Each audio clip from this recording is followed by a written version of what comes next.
Le sirop des arbres. Nani? Y'a rien qui va. Le sirop d'érable. Avantage. Pour la petite fact, bref, je sais pas comment on dit, 80% de l'approvisionnement mondial en sirop d'érable provient du Canada, plus précisément dans l'Est du Canada, donc le Québec. Ok, plus sain et plus nutritif que le sucre blanc, il contient une quantité modérée de minéraux tels que le manganèse et le zinc. Il contient également 24 types d'antioxydants différents. Ah ouais? Comme mon âge. Vrai, pas vrai? N'empêche que ça contient pas mal de sucre, donc en quantité équivalente, ça va provoquer des dégâts similaires au sucre blanc. Et tu peux me rejoindre sur Telegram si tu veux en apprendre plus, le lien est en description. Les avantages du café. La voix du matin. Pour commencer, il contribue à améliorer le niveau d'énergie. Pourquoi tu danses quand tu fais des vidéos? J'aimerais le savoir. La concentration. Et si vous n'en abusez pas, il peut même contribuer à une meilleure santé cardiaque. Ça peut potentiellement améliorer les performances sportives. Les bonus. Pour pleinement profiter des avantages du café, vous pouvez remplacer le sucre par des alternatives beaucoup plus saines, comme par exemple la stevia, le xylitol, etc., etc. Si tu veux en apprendre plus sur les avantages du café, tu peux me rejoindre sur Telegram, le lien est en description. Top 3 des inconvénients du surplus de café. Pour commencer, on a l'insomnie. Rester éveillé le matin, c'est cool. Rester éveillé la nuit, ça l'est un peu moins. Sauf si t'es Batman, mais juste que ce soit le cas. Il t'arrive de saigner. Ça aidera. Ensuite, il y a le fait qu'on peut en devenir dépendant, ce qui signifie que si vous décidez d'arrêter du jour au lendemain, vous pourriez avoir des symptômes de manque. Enfin, une consommation excessive de caféine peut contribuer à augmenter le rythme cardiaque, et pas dans le bon sens. Donc, à consommer avec modération. Je m'appelle modération, on partage. À l'époque, tu sais quoi? Je faisais du basket. Waouh, cool ta vie. Et avant chaque entraînement, j'essayais à chaque fois de me péter le bide, mais c'était pas une très bonne idée. Je mangeais tout et n'importe quoi avant chaque entraînement parce que dans ma tête, si je veux faire du sport, je veux brûler des calories.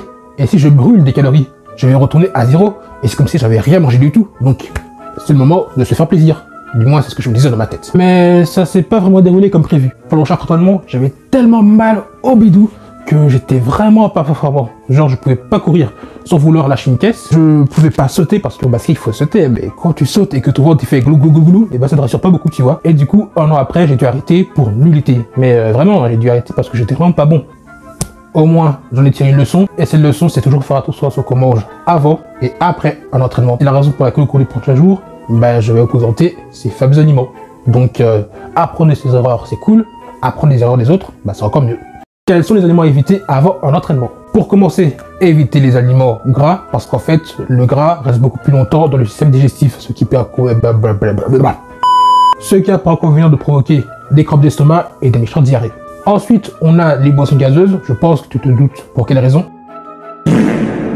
Enfin, on a les légumes verts, brocoli, chou-fleur, tu connais. En fait, c'est parce qu'ils ont pour inconvénient de faire péter, mais pas que la bouche. Si tu veux en apprendre plus, tu peux me rejoindre sur Telegram, le lien est en description. Les aliments à favoriser avant un entraînement. Par contre, ça, c'est pas droit et ça me dérange. Ouais, bon, ça ira. Environ 2-3 heures avant votre entraînement, favorisez un petit repas sympa, riche en glucides et en protéines, comme par exemple les smoothies protéinés, une omelette ou encore du yaourt grec. Sans oublier les fruits pour l'apport en glucides, comme par exemple les bananes, les pommes, et j'en passe, parce qu'il y en a beaucoup. S'hydrater aussi, c'est important avant une séance. Petit bonus, si toi, oui, toi là, t'es encore là, si tu veux connaître les meilleurs compléments alimentaires à consommer avant un entraînement, j'en parle en détail sur mon canal Telegram. Le lien est en description. Les aliments à consommer après un entraînement. Plus ou moins 30 minutes après ta séance, favorise les aliments riches en favorise les aliments riches en protéines car ils permettront de favoriser la réparation et la récupération du muscle. Ensuite, favorise les aliments riches en glucides, comme ça ils permettront d'apporter suffisamment d'énergie à ton corps pour qu'il puisse récupérer de façon efficace. Enfin, n'oublie pas de te réhydrater pour remplacer les fluides que tu as perdus lors de ton entraînement. Et si tu veux en apprendre plus, je donne 2 aliments bonus sur mon Telegram, le lien est en description. Pourquoi on passe son temps à se comparer aux autres? C'est dû à ce qu'on appelle la théorie de la comparaison, qui consiste à établir notre propre valeur en fonction de la façon dont nous percevons les autres. C'est un concept qui a été introduit dans les années 1954 par le psychologue Léon Festinger. D'accord? Mais pourquoi on passe notre temps à se comparer aux autres? Écoute, c'est parce que c'est comme ça qu'on pense pouvoir apprendre à mieux se connaître, en s'évaluant avec des personnes moins bien et meilleures que nous. Et parfois, cela peut impacter le comportement, la motivation ou encore l'estime de soi. Le danger des régimes. Le souci quand ils sont trop restrictifs, c'est qu'ils peuvent entraîner des carences en vitamines, en minéraux. Ils peuvent entraîner une perte de poids rapide, et qui dit rapide dit pas forcément très safe. Il peut aussi avoir un impact au niveau du mental à cause de l'anxiété et de l'obsession de la nourriture. Et bonus, les régimes trop restrictifs peuvent entraîner un régime yo-yo. Qu'est-ce que ça veut dire? Ça signifie que tu vas perdre du poids, ensuite tu vas le récupérer, et tu auras des kilos en plus, parce que sinon c'est pas drôle. Si tu veux en apprendre plus sur les dangers des régimes, tu peux me rejoindre sur Telegram, le lien est en description. Le Nutri-Score. What is that? C'est un système de notation des aliments qui se décompose en 5 lettres. On a le A, on a le B, on a le C, on a le E.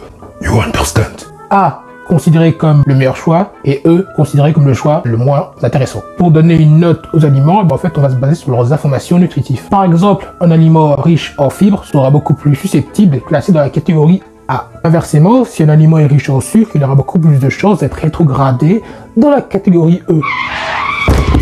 Et d'ailleurs, si tu veux en apprendre plus sur le Nutri-Score, tu peux me rejoindre sur Telegram, le lien est en description. Le problème du Nutri-Score. Pour commencer, il ne prend pas en compte les différents besoins des différentes tranches d'âge. Par exemple, un enfant en bas âge aura besoin de beaucoup plus de gras pour développer son cerveau.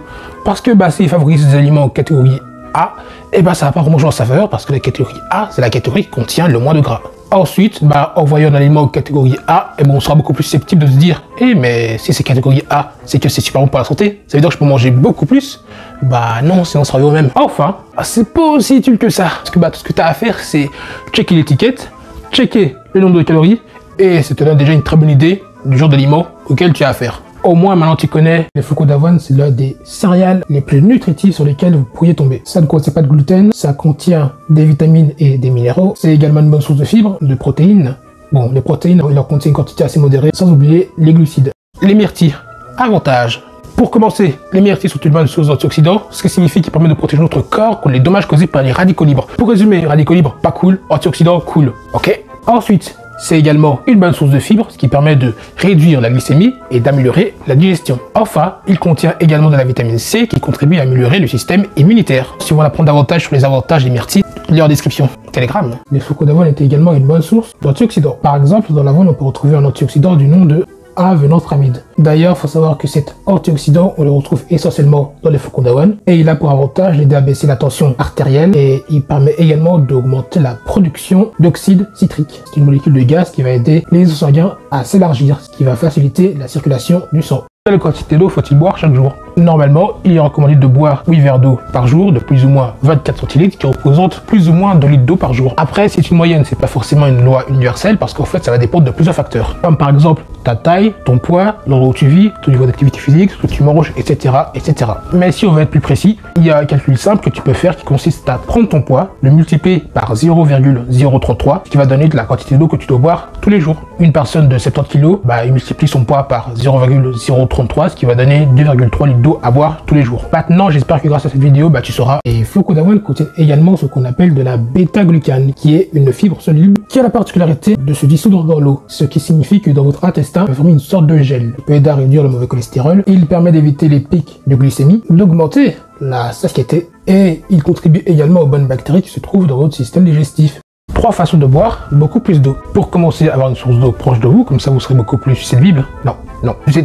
Susceptible de boire de l'eau quand vous aurez soif. Ensuite, si c'est le goût de l'eau qui vous dérange, vous pouvez par exemple aromatiser votre eau avec du citron, ce qui va donner de l'eau citronnée. Et l'eau citronnée, ça contient de la vitamine C, ça contient des électrolytes, ça contient des antioxydants et c'est rafraîchissant. Enfin, si c'est parce que vous êtes une personne distraite, un peu tête en l'air, il y a des applications dédiées pour vous rappeler de boire de l'eau. D'ailleurs, je partage 2 façons bonus de boire beaucoup plus d'eau sur mon Telegram, le lien est en description. Les flocons d'avoine permettent également de réduire le taux de mauvais cholestérol, connu également sous le nom de LDL. L'une des principales causes de mortalité dans le monde, c'est souvent dû à des maladies cardiaques. Et le cholestérol, du moins le mauvais cholestérol, il y a quand même une part de responsabilité. Et grâce à la bêta-glucane contenue dans les flocons d'avoine, en plus de réduire le mauvais cholestérol, il permet également de protéger le cholestérol contre l'oxydation. Et si jamais le cholestérol venait à s'oxyder, ça pourrait causer des inflammations au niveau des artères, endommager nos tissus et également augmenter nos probabilités de chances de faire une crise cardiaque.